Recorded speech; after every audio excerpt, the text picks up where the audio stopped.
Di fronte alle notizie che provengono dalla Unione Sovietica, si fa più intensa la preghiera per chiedere a Dio che a quel grande Paese siano risparmiate nuove tragedie.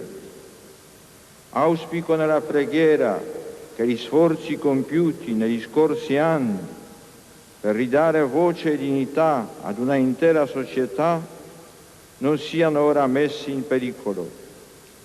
Ricordo con gratitudine gli incontri avuti col presidente Gorbaciov nelle 2 volte che ho voluto visitarmi. Di lui ho apprezzato in particolare la sincera volontà che lo guidava e l'alta ispirazione che lo animava nella promozione dei diritti dell'uomo e della sua dignità, come pure nell'impegno per il bene del suo Paese e della comunità internazionale. Il processo da lui iniziato non conosca adesso un declino.